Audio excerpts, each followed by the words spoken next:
难造诣，我今将愿多数则愿解如来真实义，为度化一切众生，请大家发无上的菩提心。下面我们继续讲定解宝当论。整个定解宝当论呢，分这个初义和论义和这个唯义，就是分这三个方面。就是第一个就是第二个问题，论义呢就是分7个问题，就是7个问题当中，现在讲第7个问题吧，就是前面已经讲完了，就是6个问题。那么第7个问题呢，主要学说也就是说这个中观中观呢就是有没有承认，就是中观就是自己的宗派就是有没有承认。那么这个问题呢，就是前面就是略说这个自他的这个宗派，然后这个别说就是中的呢这个宣说自他的这个宗派和然后这个分说就是自宗，就是尼玛巴的那个自宗当中也是主要这个抉择这个入定中观和这个出定中观，就是分这2个方面来这个宣说的。今天呢昨天前面已经这个也是这个问题呢，也有这个女说和这个光说，或者是那个就是最后这个色义吧，就是分这3个方面也可以。今天讲就是第2个问题吧，就是第2个问题呢就是这个光说，就是光说呢就是也分那个也就是说这个大中观和这个或者是那个怎么说呢，就是这个大中观当中是无有这个承认，和密言这个中观当中呢就是有2体的这个分别承认，就是也可以这样分吧。首先我们讲的第1个问题，十故大中观之前无有任何所承认，一真现空平等性，原理于无一切不论故，一切破离系论故，以实相以一切法，以理不成有承认，与任何法皆不与。他这个呢就是讲那个我们中观就是自己的宗派的话呢，就是中观呢就是也分2个方面，就是第一个呢就是说这个在原理一切系论的就是大中观，就是那么这样的这种大中观是什么样呢？也就是说就是我们这个修习中观的这种这个瑜伽是通过这个中观的这种这个分析方法来这个抉择以后呢就是采这个先前的智慧，在这种智慧面前呢就是没有任何这个所承认的呢，就是十故大中观之前无有任何所需所承认，就是也就是说呢就是我们这个真正的这个大中观的这种智慧面前吧，就是首先我们这个闻思以后呢，就是自己真正已经这个通达了就是大中观的本来实相意义。这个时候呢，就在这样智慧面前的话呢，你有没有什么这个可承认的这个存在不存在等等，就是所有的这个承认呢就是没有的。为什么是所有的承认都是没有的呢？一真现空平等性，原理于无是非等在这种这个智慧面前，也就是说是这样的这个中观瑜伽师的话，他完全已经这个证悟了什么呢？就是证悟了这个现空这个等性，也就是说呢就是说是那个成和不成呢，就是也已经这个等性了，显现和空性呢就是也已经这个等性了，是非有无等等，就是所有的这些这个我们经常认为是矛盾的这些法呢，就是全部就变成这个平等性呢，就是全部变成平等性。所以在这种智慧面前的话呢，就是原理一切这个系论就是有无是非等等，就是全部都是没有的。所以呢也就是说那个就是什么那个支海经吧，就是支海经当中也是这样讲的他说这个诸法皆不成这个不许有和无就是一切诸法呢就是全部是不承认的，就是你在这样的智慧面前的话呢，有和无呢就是全部都不许，就是全部都没有什么可承认的。因此在这样的这个就是诸法皆不成不许有和无，就是有或者是无吧，就是有和无呢就是在这种这个境界面前是什么都是不成立的就是所以已经这个证悟了就是现空等性，原理就是有无是非都没有的。一切这种破离和系论呢，就是一切这种这个破离系论故以实现以一切法以理不成立就是也就是说我们这个所谓的这个破离的话呢，就是全部是这个系论就是比如说这个一切万法皆为这个空性，诸子是空性的，品质是空性的，那么这样的这个破呢就是也全部是这个细论的。然后一切的这种建立就是建立这个现象是存在的，光明是存在的，或者呢就是瓶子明眼当中是存在的，这种这个所有的这个建立呢也是这个细论的。一切的这种破离呢就是全部是细论的缘故。依照这个事项呢这个观察一切万法，就是依照事项来观察一切万法的时候呢，就是根本没有一个依理承认的。当然这个非依理承认的话呢，就是这并不是我们中观的这个自宗吧，就是比如说在我们这个明眼当中就是显现这个如幻如梦的话呢，是不是中观这依理承认呢？就根本不是，它是这个依理承认的，它不是这个通过理智而这个成立的。因此呢就是根据这个实相的本意而讲然后一切万法的这个本性就是抉择的时候呢就是没有一个这个承认的法，就是没有一个承认的法。所以呢就是一切法呢就是皆不虚，就是在这种这个智慧和这种境界面前的话呢，就是一切法也是不虚的。所以我们呢就是在自己的这个相续当中，就是得到这样的这种证悟呢，就是极为重要的。我们以前呢就是如果你没有这个通到这样的这种本性的话呢，还是应该一方面呢就是起到这个上师本证，另一方面的话呢也就是说通过自己呢就是应该专心致志潜心研究这个有关中观方面。以前我们中观也讲过很多，比如说入中论还有那个入根本慧论然后这个四百论就是等等，就是我们这个藏传佛教当中中观呢就是最主要的这个法呢就是这个入中论和这个四百论和那个就是中论吧，就是这三者的话呢，就是如果你通达的中观呢基本上是能打好这个基础的。因此呢几乎这个我看这个一西本多堪布以前那个就是中论呢也讲过，中论以前那个中论也讲过，然后这个四百论也是讲过。这样的话呢就是希望当然你这个光是上是这个讲的时候你自己听一遍，就是下来过后就是一点也没有看的话，是对中观能不能这个打好基础或者是中观的这种见解能不能这个开，我觉得这一点就是不敢保证的，除非非常离根，就是离根这以外的话呢，我想一般的人呢就恐怕很困难的。但是我们呢应该就是通过各种方法来，也就是说是平时呢就是多看一些这些法本。就是现在我想基本上那个中论的话他那个讲义可能没有这个拟出来，不然的话其他这个四百论和那个中论的是入中论的话呢都有这个讲义的，也有这个女士和广舍。因此平时呢自己这个私下来应该这个好好的看一看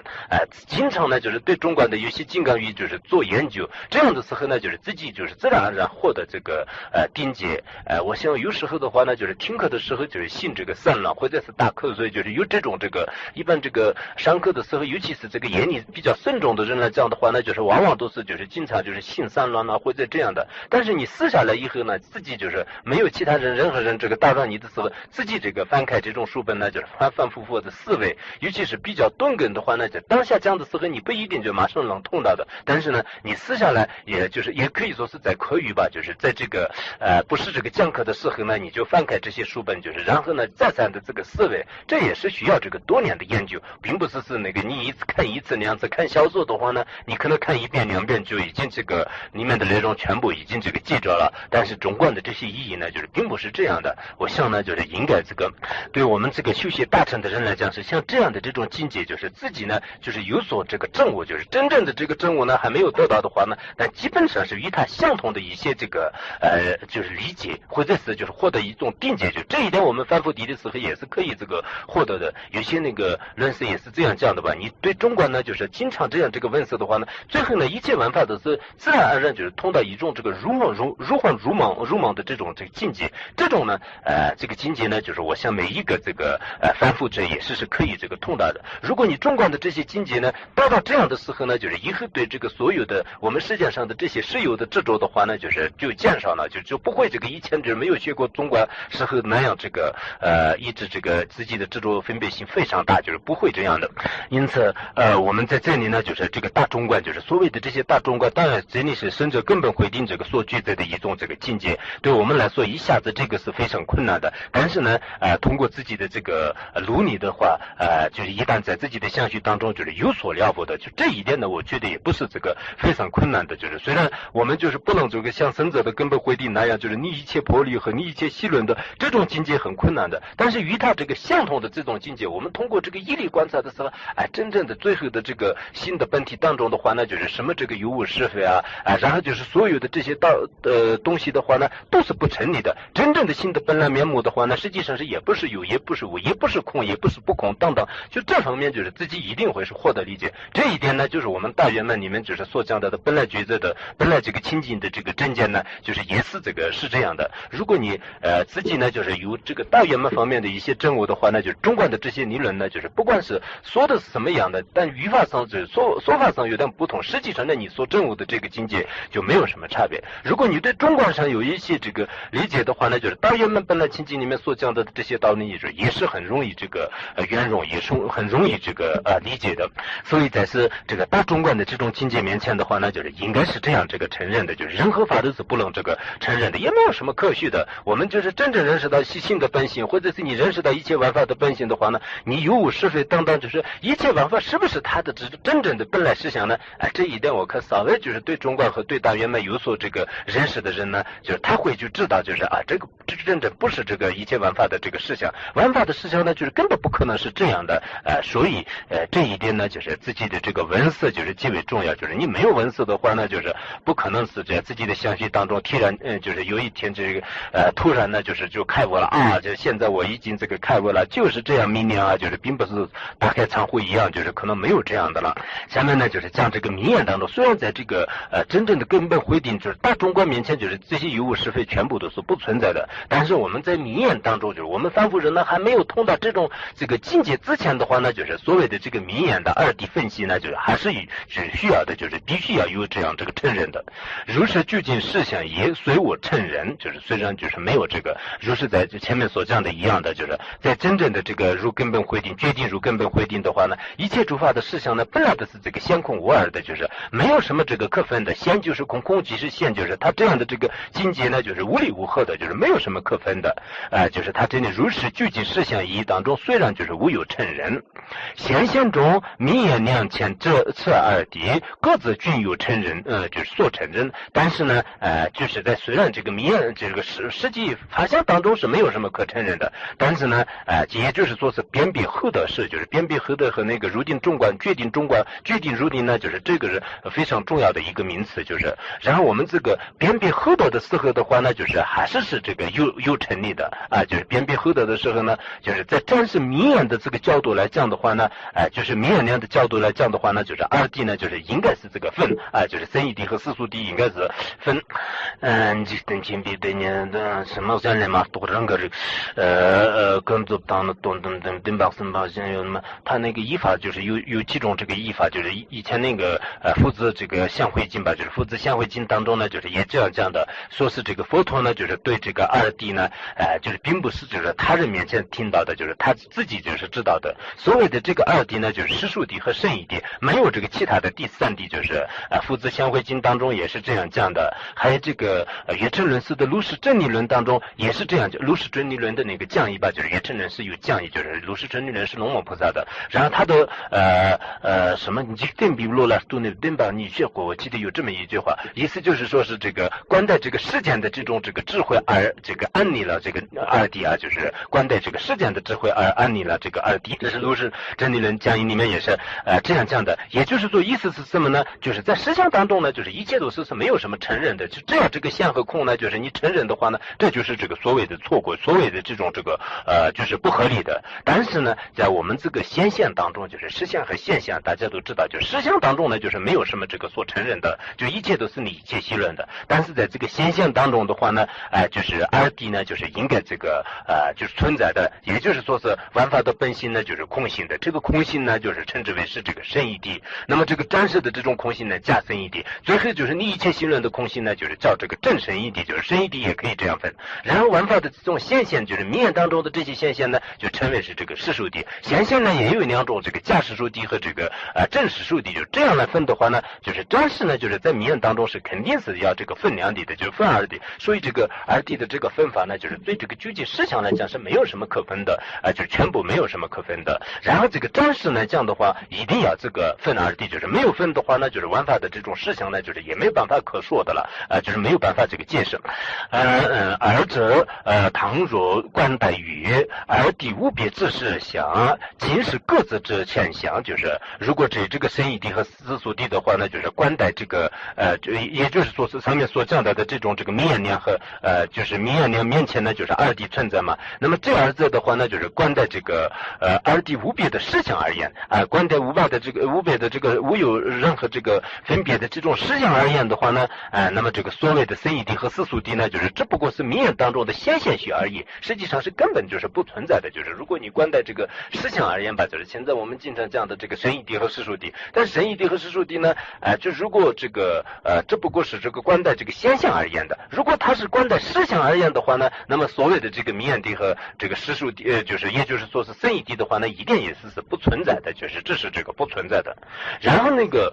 观待这个先见正实者而呢也是相似量，就是如果你这个这是前面呢就是这个外境方面就是讲的，就是观待这个深义谛和世俗谛的实相方面讲的。然后从这个有境方面讲呢，就是先见那个一切万法的本相呢，就是这个佛陀的这种智慧。真正的这个佛陀的智慧的这个角度来衡量的话呢，所谓的这个深义谛的量和世俗谛的量呢，也是一个相似的量。为什么是相似的量呢？因义不能知二谛，就是因为它这里的其中的明眼量或者是这个深义量的话呢，能不能这个知道二量呢？就是知道二谛呢，就是根本不能知道的。因此呢，就是它是这个相似的量。为什么叫相似量？大家应该知道，我们这个所谓的这个这个观空性的这种这个深义量的智慧吧，就是深义量的智慧的话呢，它正在觉在空性的时候呢，就是在它的这个觉在空性的智慧面前有没有这个显现明眼的这个部分呢？就是没有的，就是它完全都是觉在万法都是这个智慧是这个空性的，就是它这样这个案例的。然后呢，它觉在这个现象的时候是有没有这个空性的这种部分呢？就是也是没有的，就是比如说它在这个觉在我们这个万法呢，就是皆为这个现象，皆为这个现象的这种明眼量面前的话呢，有没有这个深义谛或者是这个深义量这个有没有存在呢？就是没有存在的。就所以说呢就是它一个量呢，就是根本不能知道两个呢。但是佛陀的真正的智慧呢，不是这样的。虽然在他的这个智慧当中呢，就是没有这样这个分开，但是他就完全就是知道的。刚才我们不是讲吧，就是生者的这种如根本慧定的话呢，比如说我们现在呢，就是通过这个依靠深义量这个觉在的时候呢，就是这些万法全部是这个空性的。然后这个空性，我这心里面就是真正了这个空性的时候呢，就现在这个明显和光明这一部分的话呢，就是全部已经剩下了，就是没有办法的。如果这个要觉在的时候呢，需要就是第二个量就是需要这个第二个量来这个衡量的，就是不然的话呢，就是一个量呢，就是根本没有办法觉在的。如果我有这个圣者的根本慧定的话呢，在这根本慧定面前的话呢，心性的本体呢就是空性的，空性的这种光明呢，就是与它无理无合的，与它无理无合的这种这个观点的话呢，就是一点也是不会这个就放下来的。也就是说是他这个圣者的根本慧定的话呢，其实把这个空性部分呢，就是也让这个了入这道，然后这个光明部分的话呢，就是也是这个了达的一个一气而作。所以呢就是这个真正的根本慧定的智慧与现在我们这个入定的这种初定的这种这个智慧呢，就是有很大的这个差别。因此呢，马峰仁波切下面也是讲那个现在我们的这种智慧呢，就是称之为是妙慧，就是不是真正的这个智慧。然后入真正的这根本慧定的话呢，就是他也称之为是就是大中观的这个智慧。所以他这样的这种智慧面前的话呢，一切万法的这个他的这个空性部分也可以这个就可以空性部分也是这个让这个见到的，然后这个光明部分呢也可以见到的。这一点呢并不是轮番的，就是应该这个同时。比如说我现在这个入定的时候呢，我把这个心的这个也就是说是心也可以叫，如来藏也可以叫，或者是我们经常所谓的这个佛性吧，就是所谓的这个佛性，或者是其他万法的这种本性的话呢，那个就是现在那个就是我们这个所谓的这个入定根本慧，就是入定根本慧和出定根本慧，就出定慧呢，就这一点一定要这个分清楚。就马峰仁波切把这个道理呢，就是讲得非常清楚。你们当然不愿意这个分析和不愿意通达中观的话呢，就是没有什么可说的呢，就是没有什么可说的。如果你真正要想通达的话呢，这些问题就是非常的这个关键。我们就是经常认为一切万法的本性既然是这个无理无合的话呢，那么我们为什么看不见呢？当然我们呢就是只有我们的这个如眼呢，就是有一定的这种这个界限，我们的这个分别念呢，就是有一定的界限，就是它的这个质量呢，就是还没有达到这个最这个上面的呢。如果我们这个通过修行呢，就是就是它就是到了这个最高的时候的话呢，就是我们的这个如眼或者是我们的这个分别念，不是那个就是经常我们这个有些经论当中也是讲的嘛，就是到了这第一地菩萨以上的话呢，就是可以在这个就是到了第一地菩萨以上的话呢，就是把这个空性和光明呢，就是同时那个现见，就是这个是最关键的这个一个问题。但是我们这个现在呢，就是依靠这个生意年和世俗年的时候呢，就是根本不能这个知道，就是同时知道就不能知道的，就之前一分的时候呢，另一分呢就是他不能这个见到的，这就是我们的这个也就是说有境的这个差别吧。我们的这个分别心呢就只有这个境界，因此佛陀也是这个开始就是在我们像这样的这个不是这个动物，就是并不是这个动物在就是像这个见物者面前的话呢，他也是给我们就是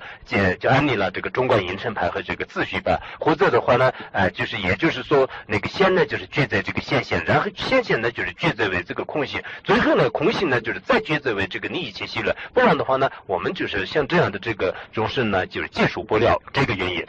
下面呢就是刚才前面已经这样讲了，时故二念即秒回就是他这里也讲了，时故二念即秒回，彼而衡量平等时，获得先空二本体，已有知识你无有，凡夫先前次二谛，知识轮返现象故，二谛分别衡量时，成理由此二成人。就是所以呢就是刚才不是说了吧，就是这样的这种二念呢，就是一个现象的时候呢，另一个这个现不见，就是不能这个现象的。所以呢就是这个我们就是称之为是描绘，就是不能这个说是真正的这个智慧。智慧和描绘呢就是有一定的这个差别，就是这个所谓的这个智慧的话呢，所谓的这个描绘呢，就是我们在这里可以这个观察生意量，观察这个世俗的这种量呢，就是称之为是描绘，就是这二种就叫做是描绘。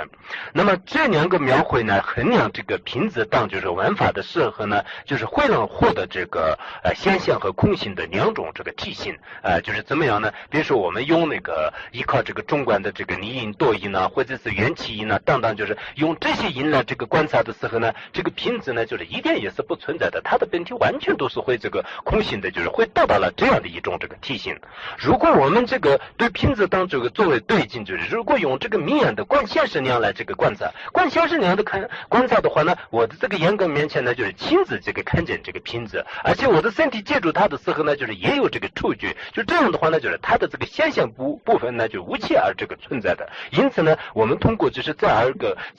这两种这个量吧，就是两种量呢，就是观察的时候呢，会让这个活的这个空性和现象的就是两种这个地形。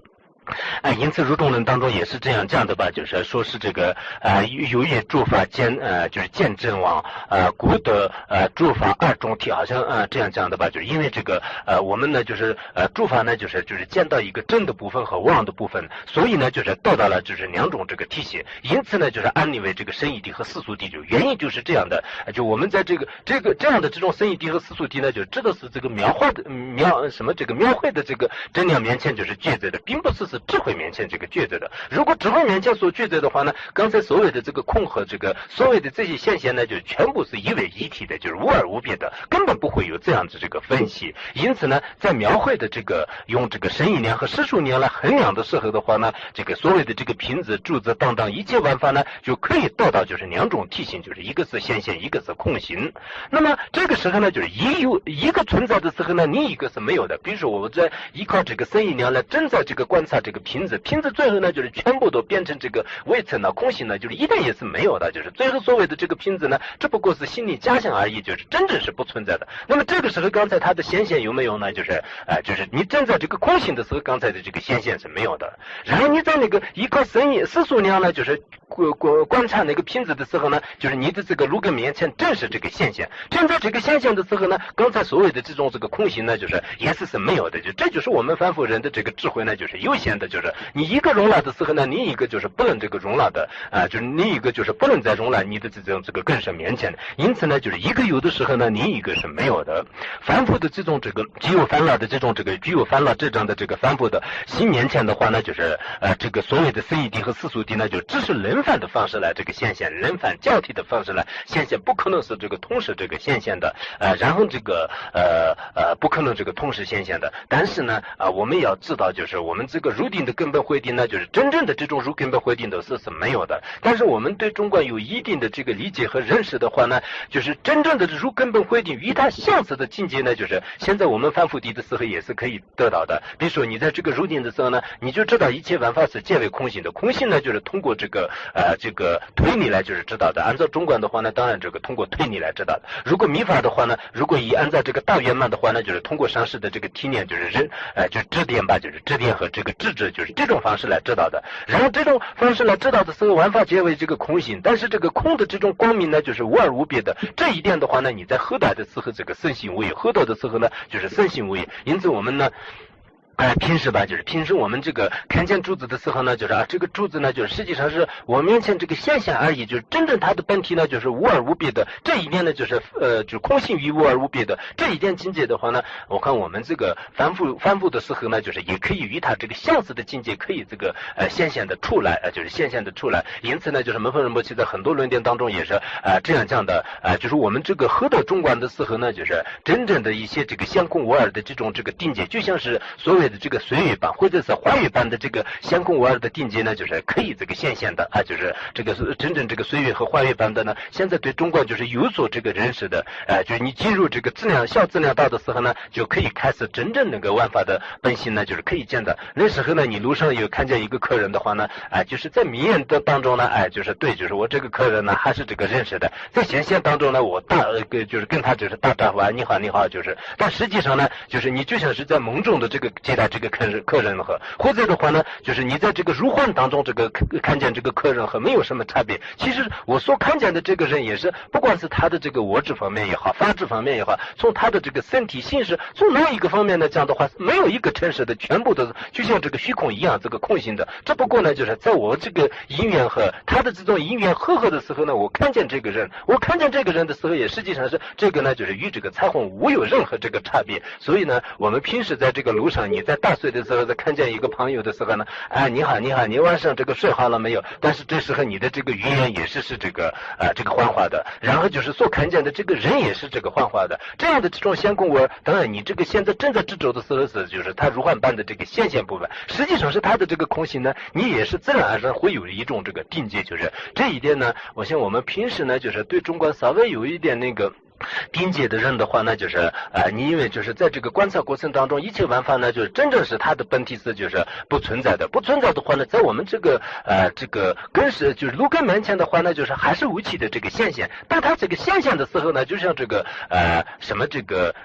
随词里面的这个随和没有任何差别。就这一点，随时随地如果能抱得住这种这个境界的话呢，说明对中观呢就是有所这个认识就有所认识这一点呢我相信我们就是稍微对这个中观的有些推理来就是观察，就是所有的这个气世界和有情世界全部是这个本相上是空性的。这空性呢就并不是我们的这是一个说法而已。实际上你真正从这个理论来就是衡量的时候也是没有一个诚实的法，全部是应该是知道这个空性的。如果你不是空性的话呢，就是根本这个说不过去的。既然是空性的话呢，那为什么有这个现象呢？当然我反复人呢就是把这个现象和空性呢，只有暂时呢就是人反而这个现象的，不可能是这个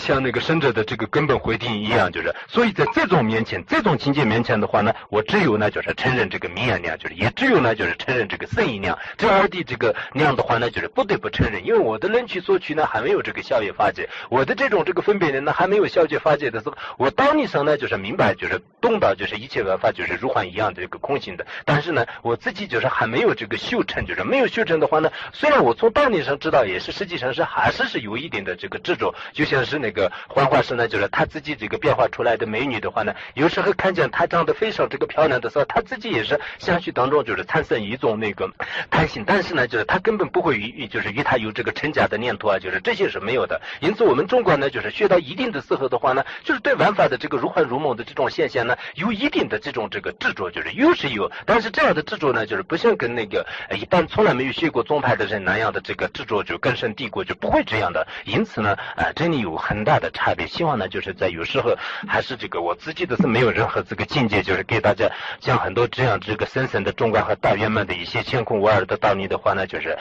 不管是谁听到或者是看见也是非常可笑的事情。但是确实我们这是以文思国门方仁波切和无光存在的论点的话呢，就是这个说法呢就是基本上是这样的，他们的这个道理呢就是应该用这种方式来解释的话呢，就是我看每一个这个修行人呢在这个修行过程当中还是很有帮助和利益的。而地分别衡量是成理由此而成人，就是所以我们这个生意地和世俗地呢，就是这个分别衡量的时候的话呢，你应该要这个成立，就是有这种两种承认，就是所以昨天呢我们前面的是已经这个说是这个有承认和无承认呢，就是门方仁波切已经破了，但是我们这个现在的话呢，暂时来讲的话应该这样这个承认，就是这是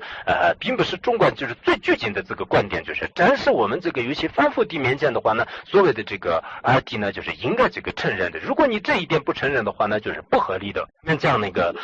若闻上述以他宗所有无之承认，二谛承认自相为自宗其不有通过。他说如果这样的话，你不是你现在自己呢就是也已经承认这个名言当中呢就是有这个衡量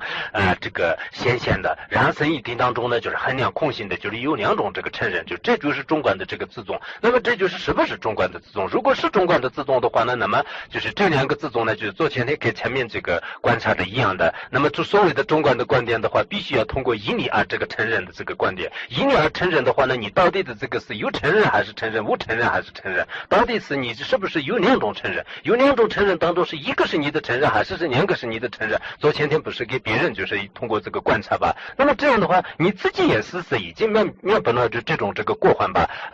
为什么呢？你自己也是现在的已经有两种承认了，就是上述给他所说的这些过程呢，现在的是全部落到这个自己的身上，你自己的事就没办法这个就是离开这样的这个过患吧。就是如果别人就是给我们提出这样的问题的话呢，下面呢就是做这个分析，就是分析回答的时候看不更会的那个有时候课盘都是就是好像记得有这个好几行，就是当时里面看的什么这个分析心意智慧如定或者是设想与差别，反正我记得就是讲的很多很多的，就是当时你们看那个有时候跟不跟会和那个卓西讲的课盘特别长，就是好几行呢。但是我们这个意思呢，就是下面我们这个宗派的话呢，就是不用担心，我们就是以分析而回答，无有过失。就是下面就是其实那个课盘呢不用这个说很多吧，就意思是我自宗呢就是有这个分析而这个分析具有这个分析之故，无有过失啊，就是自己的这种宗派的话呢，有一定的这个分析，你们呢就是没有分析，这所是我们中观的最具体的观点呢，就是有承认和无承认，就这样这个说的，这种说法的话呢，就是肯定是不合理的。但是我们呢就是还是这个做了详细的分析，如果做这样分析的话呢，那就没有什么这个过失的。我等对此做分析，辨别后的中观到中观呢，真心入定至中观，粗细因果或性则大小中观之差别，方所赐果其有果。他这里这样讲的，我们这个前一理嘛吧，就是根据这个无光存在的这种观点的话呢，就是对这个问题呢也早就这个考虑过，早就这个想过，但是呢我们是有一定的这个分析，怎么样分析的呢？就是我们这里这个辨别后的这个中观和然后这个真心入定中观就是分两种中观，就是也就是说这个辨别后的中观的时候呢，这个生意谛和世俗谛呢就是应该分开，然后就是也有这个生意量，也有这个世俗量，生意量这个抉择的时候呢，就是世俗量就是还没有这个真实的这个就是开始然后这个世俗量抉择的时候呢，就是生意力呢就是暂时就是各个一边就是放在一边，所以就是后的这个辨别后的这种中观就是也有这样的一个。还有呢我们这个有这个真心入定中观，真心入定中观当中的话呢，就是所有的承认也没有，所有的这个先空也是没有的，全部都的一些信论的，这就是以这个生者的根本慧定，也就是说中观的最究竟的这个见解来这个衡量的。那么这个呢就是我们称之为是一个呢就是叫做是细中观，一个呢就是叫做是粗中观。为什么粗中观呢？因为粗中观的话呢，就是我们凡夫人呢就是它是比较粗大的一种这个境界，就是因此我们凡夫人也是基本上是可以的。你看二谛分开的话，世俗谛是什么样，生意谛是什么样，然后这个生意谛是世俗谛的显现怎么样，世俗谛的空性怎么样的话，我们这个凡夫人就是粗大的分别量都可以这个容纳这种这个境界，就是这是这个粗中观，就是然后这个细中观的话呢，只有这个生者才能这个了达的，就是也就是说是前面的这个就真心入定中观吧，真心入定中观呢也称之为是这个细中观。为什么叫这个细为中观呢？因为这个呢就只有这个生者的这个唯一的微妙的根本会，就是唯一的这种智慧呢，就是才能这个接受。我们的话呢，就是只有在口头上说的你一切稀乱的，有也不是，无也不是，什么都不是，就是这样说。但是实际上呢，就是一点意思就是没有什么这个体验，就是到底是什么样呢？就像是这个盲人面前就是说这个大象的这个故事一样啊。所谓的这个大象呢是大大的、胖胖的，这个鼻子也是长长的，然后这个鼻子有时候是特别特别长，就像是这个孙子一样。但其实它的这个鼻子呢，就不是这个孙子一样。我们只有这种来表示，就是所以这是非常细微的东西，因此我们就是没办法的。然后还有呢，就是它一个叫做是因中观和果中观，就是为什么叫因中观呢？因为我们这个中观因称派的这种这个最具体的这个果中观的话呢，首先是依靠这个因中观。因中观什么呢？就刚才二弟这个分开的，就像中观秩序派所讲的一样的。因此呢，中观秩序派的很多这个论点当中也是首先是依靠这个相似的圣义谛，然后呢就是在这个到那个殊胜的这种圣义谛的宫殿当中，就是也有很多这样的比喻。因此就是现在刚才的那个就是分析的这种这个道中观的话呢，也称之为是这个道中观，也称之为是因中观。然后对这个具体的僧者的根本会定的这种中观呢，就称之为是果中观，就是也可以这样说。还有从它的这个有情方面来分的话呢，一个是性的境界，就是因此所叫做这个性的对境；一个呢就是智慧的对境；还有一个叫做是大中观，就是大中观。因此我们很多人呢就是喜欢这个求这个大中观，就是我们光是以一种这个物质啊，或者是光是一个这个空性就是理解的话呢，这不是大中观，就是应该是小中观。就是我想大圆满呢，就是也应该大圆满和小圆满吧，就是以前都是没有这样听说过。但是大中观的话呢，就是也是所谓的这个大中观。我看不管是这个藏地汉地，还是有些人这个所证悟认为是自己是已经通达了大中观，可能是你就证悟了，就是只证悟一个单空，就是如果你只证悟一个单空的话呢，这不是什么，这是大中观，应该是这个小中观，就是属于这个中观呢，就是有大中观和小中观，就是当就是有很多的这些这个从它的这个本体方面也可以分的，境界方面也可以分的，有境方面也可以分的，它的这个粗细方面也可以分的，因和果方面也可以分的。它呢就是有很多就是不在其他当中的话呢，比如说刚才这个心和智慧呢，就是它从有境方面就是分的，然后这个粗和细呢，就是从这个境界方面分的，因和果呢，就是它那个能生所生就是这方面这个分的，然后当下的话呢，就是它自己的这种境界的体相方面分的，所以呢就是有很多方面就是分这个差别的。凡所自古就是，所以呢我们就是自己已经这个说了，就有承认和无承认，就是两个时候，就是无承认呢就是甚至的根本会定，一切承认都是没有的，然后真实的话呢就是有承认的，所以我们就是说了这两种的话呢，怎么会是有过失呢？你们还连这一点都不懂吗？讲到这里吧。神义谛是什么样？然后这个神义谛是世俗谛的显现怎么样？世俗谛的空性怎么样的话，我们这个凡夫人就是粗大的分别量都可以这个容纳这种这个境界，就是这是这个粗中观，就是然后这个细中观的话呢，只有这个僧者才能这个了达的，就是也就是说是前面的这个就真心入定中观吧。真心入定中观呢也称之为是这个细中观。为什么叫这个细微中观呢？因为这个呢就只有这个生者的这个唯一的微妙的根本会，就是唯一的这种智慧呢，就是才能这个接受。我们的话呢就是只有在口头上说的你一切稀乱的，有也不是，无也不是，什么都不是，就是这样说。但是实际上呢就是一点意思就是没有什么这个体验，就是到底是什么样呢？就像是这个盲人面前就是说这个大象的这个故事一样啊。所谓的这个大象呢是大大的、胖胖的，这个鼻子也是长长的，然后这个鼻子有时候是特别特别长，就像是这个孙子一样，但其实它的这个鼻子呢就不是这个孙子一样。我们只有这种来表示，就是所以这是非常细微的东西，因此我们就是没办法的。然后还有呢就是它一个叫做是因中观和果中观，就是为什么叫因中观呢？因为我们这个中观因称派的这种这个最具体的这个果中观的话呢，首先是依靠这个因中观。因中观什么呢？就刚才二弟这个分开的，就像中观秩序派所讲的一样的。因此呢中观秩序派的很多这个论点当中也是首先是依靠这个相似的圣义谛，然后呢就是在这个到那个殊胜的这种圣义谛的宫殿当中，就是也有很多这样的比喻。因此就是现在刚才的那个就是分析的这种这个道中观的话呢，也称之为是这个道中观，也称之为是因中观。然后对这个具体的僧者的根本会定的这种中观呢，就称之为是果中观，就是也可以这样说。还有从它的这个有情方面来分的话呢，一个是性的境界，就是因此所叫做这个性的对境；一个呢就是智慧的对境；还有一个叫做是大中观，就是大中观。因此我们们很多人呢，就是喜欢这个求这个大中观，就是我们光是以一种这个物质啊，或者是光是一个这个空性就是理解的话呢，这不是大中观，就是应该是小中观，就是我想大圆满呢，就是也应该大圆满和小圆满吧，就是以前都是没有这样听说过，但是大中观的话呢，就是也是所谓的这个大中观。我看不管是这个藏地汉地，还是有些人这个所证悟认为是自己是已经通达了大中观，可能是你就证悟了，就是这证悟一个淡空，就是如果你只证悟一个淡空的话呢，这不是什么，这是大中观，应该是这个小中观，就是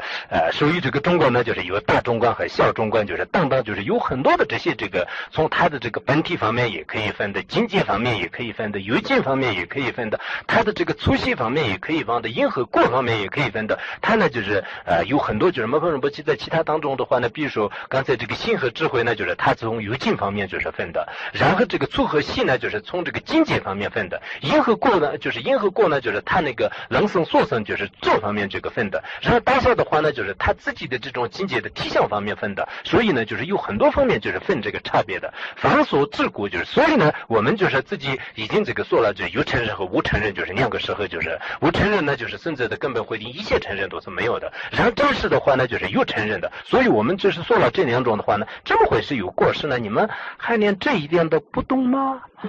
讲到这里吧。就是有很多方面就是分这个差别的，凡所自古就是，所以呢我们就是自己已经这个说了，就是有承认和无承认，就是两个时候，就是无承认呢就是孙子的根本会定，一切承认都是没有的，然后真实的话呢就是有承认的，所以我们就是说了这两种的话呢，这么会是有过失呢？你们还连这一点都不懂吗？讲到这里吧，讲到这里吧。